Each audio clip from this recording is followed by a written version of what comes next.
Hi, this is Michèle from Jasami Publishing and our newest episode of Jasami Bookworm Podcast. I am delighted to say I have my favorite comedian here with me today, Harry Thompson. Hi, Harry. Hi. How are you doing? Yeah, I'm great. Great. Well, we're actually here at the Mitchell Library, specifically the Business and IP Centre, Glasgow. So if you've got any business questions, it's a great place to visit. And of course, we love the library anyway. But a free advertisement for them I thought wouldn't hurt. Today's subject is the exciting news. Finally, Malky's Millions is on pre-order. How excited are you, Harry? Amazing, absolutely chuffed. Chuffed. It's been a little bit of a journey, not too long, but Yeah. So how did the story first start? The journey with the book's been 4 years because I was frightened. After I wrote it during lockdown because I was too miserable to do nothing, and I thought I might get something back. But then when I wrote it, and then I found out that people would tell me that stories could be stolen, and because it was that kind of story, I thought it could. You could change its jacket and it would work in any country. And I got frightened and I started to look at publishers and I didn't find anything that was kind of clicking. And then when I found yourselves, it all seemed to fit and I thought this is where we go. And then it's been the journey with you, sorting out all my bad spelling and bad grammar. Well, that's what editors are for, Yeah. and this is your first novella. Yeah. So, as a new author, and that's what we specialize in with with new authors. That's where it comes to is all the help. What has been the biggest learning curve for you? I think my English and my writing's probably improved, believe it or not. I criticise myself now for not using commas. You learned about paragraphs. Yeah, and repeating the same thing and stuff and all, so hopefully my next book will be a wee bit easier to edit.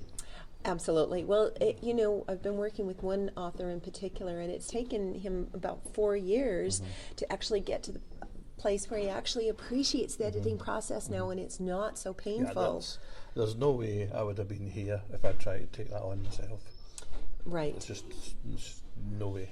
Yeah, and I think self-publishing the book to begin with is a great way to get into the industry because there's an awful lot to learn about it.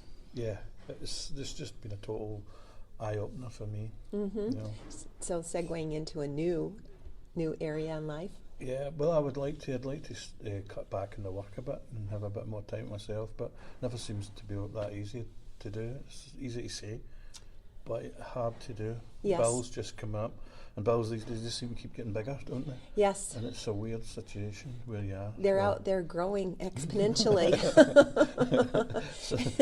Somebody's stoking the fire while you're sleeping, and it's almost like you get up in the morning and things are dearer. Yep, it's So I don't know where that goes. like you're expecting a meerkat and an elephant shows up. Slightly different.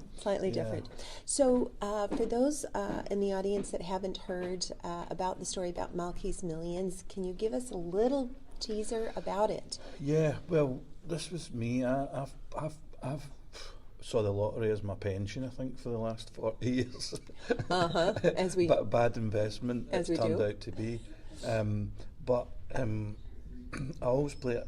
But when if I go out at night, I think I've left tickets there. So you've left something that cost £2 that could potentially be worth 100 million. So I would put my details on it, just in the thought that what if somebody came in and took it. So then over the years I worked for myself for a seriously long time. I started to go, what if somebody did take that book, that ticket, and then it was a winner, and then and the story grew in my head till eventually I had this story developed, and it was weird because you start to feel as if you know the characters and it's almost in your head as if they're real people. Absolutely. It's the weirdest thing. It's very true. They do live in your head. They yeah. do live in your head. And if somebody says, what would he do here or what would they do there, you can quite easily go, well, that's this way it would do, or that's the way it would do. It's weird. And so the story, as I say, was written, and it actually wrote I would say the first half wrote itself. that was all in there, and it was just a matter of not being used to writing, but just getting it down. And the second part, by that point, I had enough tools to write it, and it's been an absolute joy, to be honest. It has been an absolute joy. Yeah. Excellent. I did a podcast a few weeks ago, and I actually used that, said about how you create a story. And you've given the perfect example of what I was trying to talk about, is that you start with one item, one little thing, and for you it was the lottery ticket and what you know, how you sign it on the back. And you take that and then expand upon it, and that's what creates a wonderful story. I think I learned, I spent a wee bit of time with a few comedians who gave me a lot of tips, and one of the things they'll tell you about is mining for stories, you know. Yes. It's like going through the papers and things, and I nearly gave you one there. It's just the way they tell you to look for things, even look back into your life. Or I had one where I'd just put SCTV in the house, and my niece had come up, so she was looking at it, and she said, "Uncle Harry, have you ever seen any bad guys, doing anything on that?" And I said, "No, hen." I says, "But I seen next door's dog having a crap in my lawn." and it wasn't really seriously funny enough. But I said to Jojo Sutherland, I said, who was tutoring me at the time, I said, what do you do with that? And she goes, phone the police. so it's a way of, it's just all in your head. So you phone the police and say next door's dogs, and I've got all the evidence, and they say, well, we probably won't be up because it's not urgent. And I said, but it was for the dog. But it was that wee kind of thing I think helped me a lot with the book. It builds on itself. How to just move on. And so that was all good. How did you, Malky, it's Malky's Millions is the name of the novella. Yeah. So tell us a little bit about Malky. How did you arrive at his personality as well? I don't know. I think we all watch television and we all hear stories, and we've all got family members or we've came across people, and I think that's what when I hear people talking about, that's what they've done. They've just sort of pulled all these characters, but because he was to be a kind of violent character, getting the Malky was a common thing where people said, "You'll get Malky, I will give you the Malky," which would mean you were getting some sort of doing of various, obviously depending on what level it was going to be. And I thought the name kind of worked quite well. I quite liked it. It had a kind of interest to it, And so it just sort of thought, well, what would happen? I thought, well, where would it go? It would have to take a direction. So then there's the two crooks that had discovered they've got this ticket. So, what are they going to do with it? So they're going to have to find somebody that they think's capable. So and those two guys, their personalities are hilarious. They ended up an absolute delight. So they did, didn't they? Absolutely. I could have went more. I should have done more with them, but they were just so funny. So that was Ollie and Ped. Oh. Yeah. Funny. Yeah. So, because one of your alter egos is a comedian, was that where the little bits of humor were coming into it? I discovered that when I was 60 that I could actually write. I couldn't believe it. I think schools don't do us a lot of favours sometimes. You're allowed to just react and things. You need really good teachers. But I discovered at 60 I could write a poem now if you asked me. Oh. I could write you a poem. Excellent. And in fact I wrote one the other day for something, I can't remember what it was. So that was kind of where it went. I kind of wrote a few poems, and then I started to write. I discovered sometimes I could write a lot of stuff, a lot of jokes.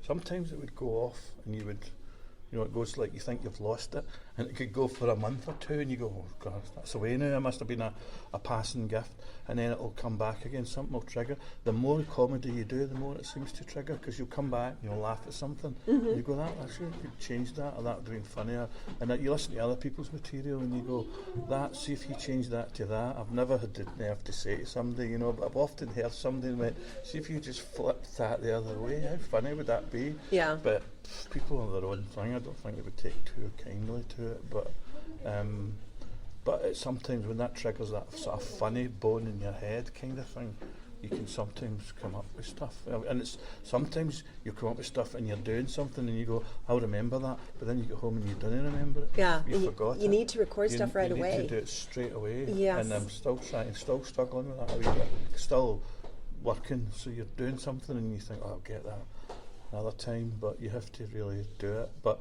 I think we all have more in us, that we don't bring out. People say, oh, I can't do that and I can't do this. But I reached a sort of stage where I thought I'll do what I want. Yes. And I think the comedy world was I don't think they were over happy at me because I just went and done the Fringe. I just went and booked a room and done the Fringe. It was, to me, that was it. Whereas I think they expect you to go through this apprenticeship, where you get a wee sideline on somebody else's and then you get that. And I think that's the way normally it would go. But I'm pretty sure there was a few noses at a joint. I'm pretty sure there was, because they thought, oh, he shouldn't be doing that. He should be this or that. But it was all good fun, and I just believe do what you like. Absolutely. The one point is that if you're 21 and you're starting out, you can go through that longer apprenticeship. Right. When you're not 21 and you're starting out, it does need to be a little bit abbreviated. I don't have time to chap the door. I just have to right, hammer it or just walk in. Absolutely. And embarrassment goes as well. You don't have, I do have the embarrassment gene. I mean, I know there's people who just don't have that embarrassment gene. I do have it, but it seems to have got a wee bit subdued now. Whereas I don't worry too much, about failure. Because failure's generally nothing. There's nothing in failure. So you stand up and you're no funny. The worst you do is you go home and you go, God, Struth, that was a bad night. That's it. Exactly. That is it. Yes. You're not going to die. You're not standing somewhere for people to shoot bullets at you. Mm-hmm. It's... Alternatively, when you have a good night, tell me the feeling. See, if you've got a good crowd, you need a good crowd, like maybe, see if you've got 50 people and you're almost like the conductor. You can you ever read the kid a story and you can change the story and you can lift the kid and lower the kid. It's like that. You very quickly you cotton on because they laugh at the first thing, the second thing, the third thing, and when that happens your head clicks in, I've got this, right? And you get better as well because you're confident they like you, it's all going well, and that's, you walk out 10 feet, you feel like you're 10 feet taller, and sometimes I like the wee ones. I did a gig with the brilliant Des McLean, and it kind of was a wee bit flat. No, it wasn't the best gig I've ever done. I mean, it was a good enough gig, and I thought, no pat in the back, so I'm thinking didn't really work, and I walked outside.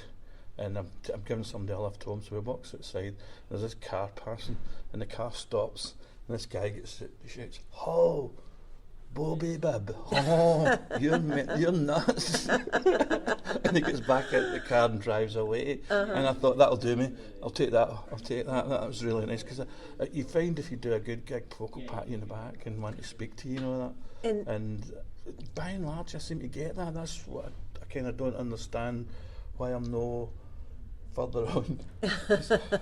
When I go there, I'm determined you're going to laugh. That's what I'm there for. I'm not there to mess about. I'm not there to look how good I am. The punter in the seat, to me, is there to make them laugh. Mm-hmm. You'll see people, you will go to gigs and they'll go, oh, that was a bad crowd. And I don't care if it's a bad crowd, I want to bust it. Do you know what I mean? Yes. It's not good enough to me. They might not be the funniest people. Some gigs will laugh at anything. I mean, I'm pretty sure you could go into some gigs and probably just trip up on the stage and they would probably all laugh thinking it was meant. Some of them will, but some of them, they're just a wee bit fussier. And I don't mind that. I think that's right. Is there kind of an age thing or anything about, particularly about an audience? You do often worry about an age. I always say I'm the bowling crowd. But I think personally your age does kind of endear you to a kind of level group. But you can be pleasantly surprised if I go somewhere and there's a lot of younger people. I tend to go, but generally end up with the same result. They seem to, I think they all laugh at the kind of similar things, but I don't know. Somebody said to me the other day, we were at the gig I did in Falkirk 3 or 4 weeks ago. It was one of the first times I've ever been accepted into the wee circle. See, when you're doing a gig, there's always a wee comedians are on a wee circle, you know. And I purposely shun it because I'm not interested. I'm old enough to be your grandfather, probably. That. I don't know about that, but and I kind of ended up in this wee circle. And then they started talking about this gig, and they went, "Aye, we all fell in. You were the only one that bounced that." And I was like, it felt really good for a change, you know what I mean? But I'm not out to make pals either, and I don't need pals, and I don't, do you know what I mean? Although I have got a few now. It's interesting. There's always been this wee clique thing. If you go to if you watch a gig, if you go to a gig, and you'll find comedians in a wee corner. Mm-hmm. And generally I'll not be there. You'll be off listening to the crowd with kind of getting ideas for the next story. Yeah, try to just enjoy yourself, you know. So yeah. Well, the other question that comes through is with comedy and writing, have you found that they kind of feed off each other? I think definitely they do. I think you're much more open to stories as well. I think you could go through the paper and probably get a gig, a decent paper like The Sun. Of course. I think you could get a gig, because that last wee one, the wee clip I put online was out the papers, which was a really quick one, which it said 1 in 4 people in Glasgow share their house with a ghost, says Susan, who found her drinks trolley in the bathroom one Sunday morning. Good to blame the ghost. Good to blame the ghost. Conclusive evidence that we share our life with a ghost, you know. But things like that, sometimes I think you've got a job today to pick them out and let them have a wee bit more life because they're funny. They're funny. And then that can become the basis for a scene in your book when you're writing it. And also, I mean, it's kind of it's very quick. It's a gag very quick, you know. So that's one of the things they teach you if you go to a comedy course. You know, if you're in a kind of bottleneck, sit and read a paper, and just look for something that jumps out and says this is funny. When you worked on at the gig at the Fringe a while ago, how long does it take to write the skits that you do? Well, I sort of did the stupid. Yes, I'm doing it. Yes, I booked it. Yes, we're on in August. How much have we got? We've got 20 minutes, and we need a kind of an hour. But the Fringe is kind of different because it's you. The people don't really know what to expect, so they take it.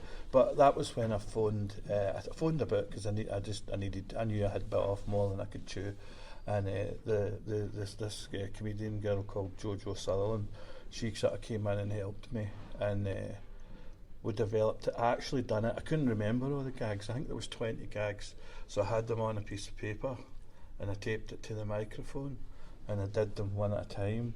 And it was really, really weird, but sometimes you would miss one. You know how you would do that and you would get a laugh or you talked to. The Fringe was lovely for speaking to people. There were a lot of foreigners and they were really warm to you. They loved speaking to people, and sometimes it would become, you're from where, you know? And there was somebody from another country. Was it like Denmark or something? Like one of those countries, and it kind of flipped me.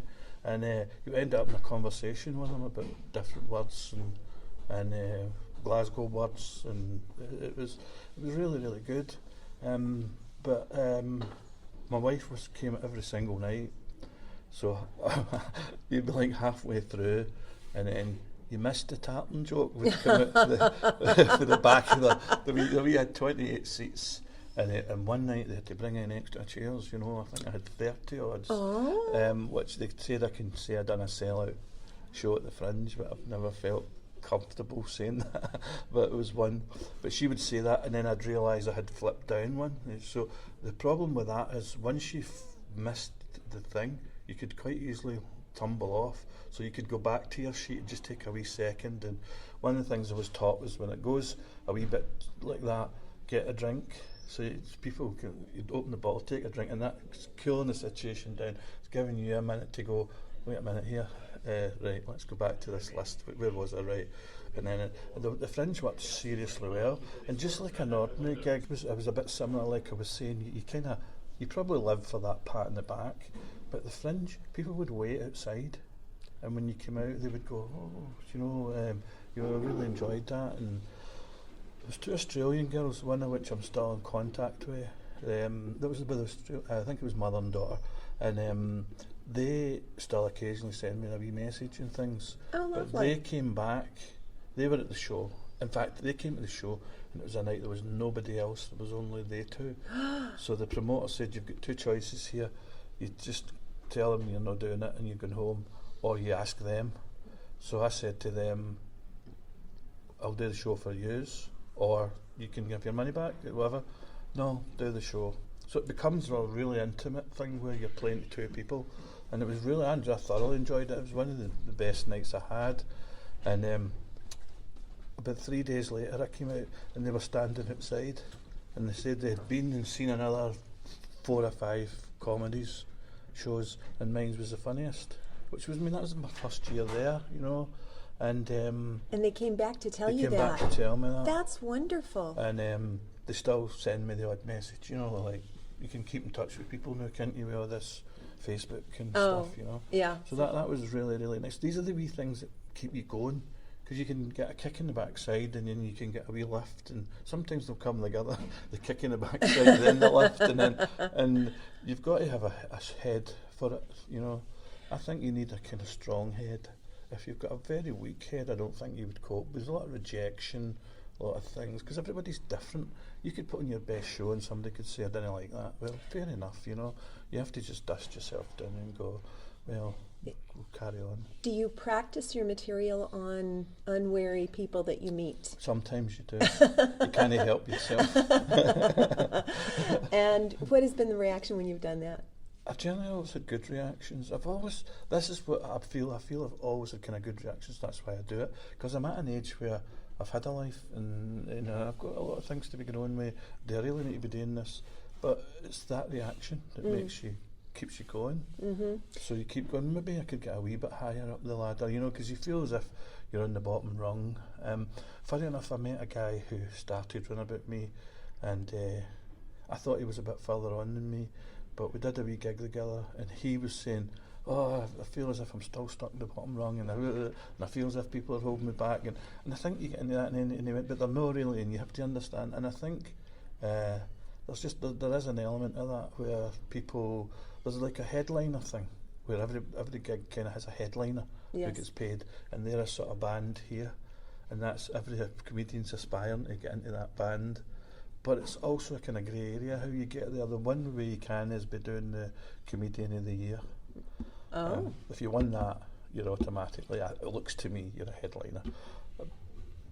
If you're second or third, because you'll see people's gig advertised, and it'll say so-and-so runner-up to Comedian of the Year last year. Do you know what I mean? Which is, right, and sometimes that position works better for you. I remember one of the shows, and I think it was One Direction. They came in second, and yet they were the big blockbuster surprise. Yeah. So you can do that as long as if you make top 3. I think then you get noticed, and you could come out more. So they never did the Comedian of the Year this time, but I did it last year, and they put me on first.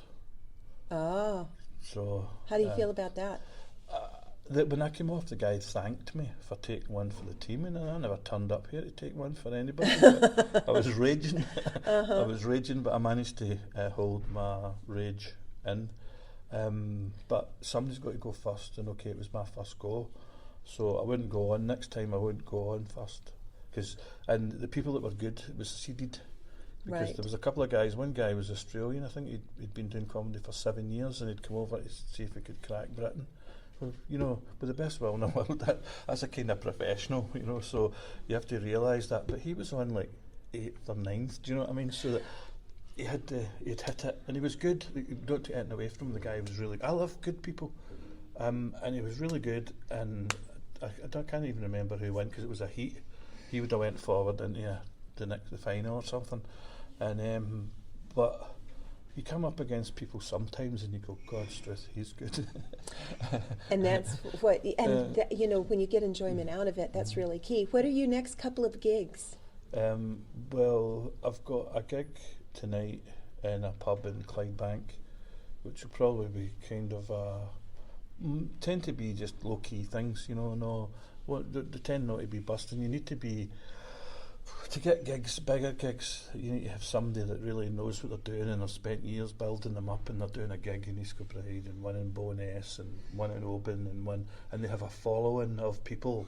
They just put the gig up and it's fully out, you know. They're the big gigs, but that's taken a long time to get to. But I've got a gig at the Fringe, which I think is on the 22nd. It was quite funny, and I loved it. I love nice people, because I realised when I applied for it, and it was for people on the Fringe. So when they gave me a slot, I texted them back and I said, look, I'm not actually at the Fringe this year. I said, but I'll quite happily do your slot. And they went, no problem, buddy. See you then, you know. And I thought, that's nice. I'm looking forward to that now, because some of them, they can be dead choosy and cheap. You know, do you know that kind of way? And you're like, look. But you're starting you're getting more gigs as you go along, and it's getting to know it. And what else have I got? There's I've got a gong show in Falkirk. In fact, the guys bought a trophy. Do you know, I always find it. Do you ever see like kids playing football, and they play football and they win, right? And they come home with this fucking trophy. It's like bigger than them. Do you know what I mean? Because it's like 10 bob or something, you know, and they come home with this big giant trophy. So the guy sent a picture. He said a wee trophy. Bought a wee trophy for this gong show, and I don't know why, but I'm going, I want that. Absolutely, you got to strive for it, or you don't. We'll be advertising on social media all of the upcoming gigs, kind of thing. So thank you very much for joining me today, Harry. What I would like to say is that with Malky's Millions, you'll get a little bit of comedy and creation. Who would you like to do a shout out to today? Well, just as in the book, I've got my own family, you know. But there was one I missed in the bottom of the book, was my brother-in-law, Kenny. He took the book first. He was the very first person to read the badly written spider scroll. The one paragraph. And he thought it was brilliant and encouraged me. So I should have had his name in the bottom of it, but there you go. Kenny was good, you know. We'll add him in. Don't worry, Kenny. We'll take care of you. So my shout out is to all the comedians who really want to make it in the world. Keep striving the way Harry has done. So this is Michèle at Jasami Bookworm Podcast, thanking you for joining us and wishing you a sunny day.